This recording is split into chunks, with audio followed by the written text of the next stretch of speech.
gereja, dan jemaat. Ini merupakan suatu hal yang biasa kita dengarkan ketika melihat bahwa kita adalah seorang Kristen. Namun, gereja sebenarnya tubuhmu, kediaman Tuhan, atau keduanya. Sebenarnya gereja itu apa sih?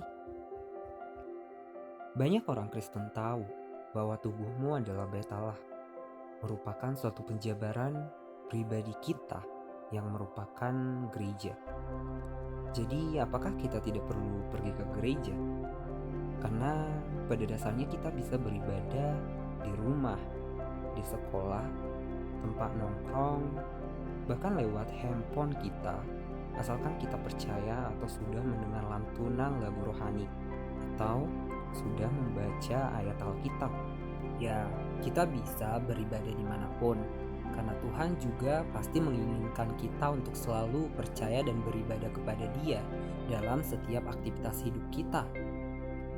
Dalam 1 Korintus 3 ayat 16-17 memberitahu kita mengenai 4 kebenaran penting yang ditulis Paulus pada jemaat di Korintus mengenai kehidupan Kristen yang benar dengan mengungkapkan metafora bait Allah.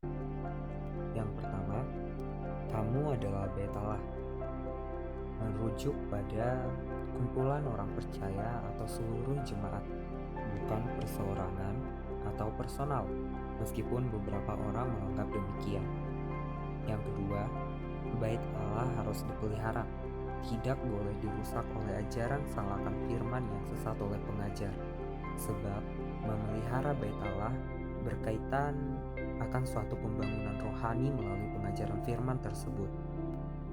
Yang ketiga, bait Allah adalah kudus, mengungkapkan sebuah kumpulan orang percaya yang ada pada tempat kediaman Allah yang kudus, tidak tercacat, tidak tercela dan terpisah dari duniawi. Yang keempat, bait Allah ialah kamu, sebab gereja tempat kediaman Allah, sebagaimana bangunan bait Allah merupakan lambang tempat Allah di tengah-tengah umat Israel, maka dalam kita sebagai jemaat, Allah juga berada di tengah-tengah kita. Nah, kembali pada bahasan kita mengenai tubuh adalah gereja.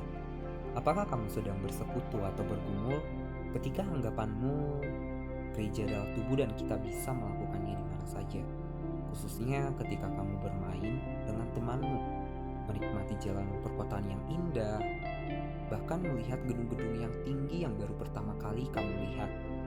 Kita harus memahami satu hal, bahwasanya gereja ada jika ada pribadi-pribadi yang sepakat untuk berkumpul sebagai suatu kumpulan orang percaya. Benar, Tuhan selalu ada dalam kita, namun gereja tidak serta-merta ada tanpa jemaat yang mengisinya. Pola Alkitabiah menjelaskan gereja adalah melayani satu sama lain dan memberi untuk mendukung satu dengan yang lainnya. Pelayanan tidak hanya memenuhi kebutuhan orang-orang kudus, tetapi juga mengalami kelimpahan dalam ucapan syukur kepada Allah. Hakikat dan arti gereja jauh melebihi suatu institusi pendidikan. Karena gereja bukan hanya berbicara soal tempat, tetapi juga berbicara soal jemaat. Ini hanya sebuah ceritaku untuk kalian. Perspektif gereja dan jemaat itu tergantung bagaimana kalian memandangnya. Jadi selalu gumulkan dan ingatkan dirimu. Tuhan Yesus memberkati.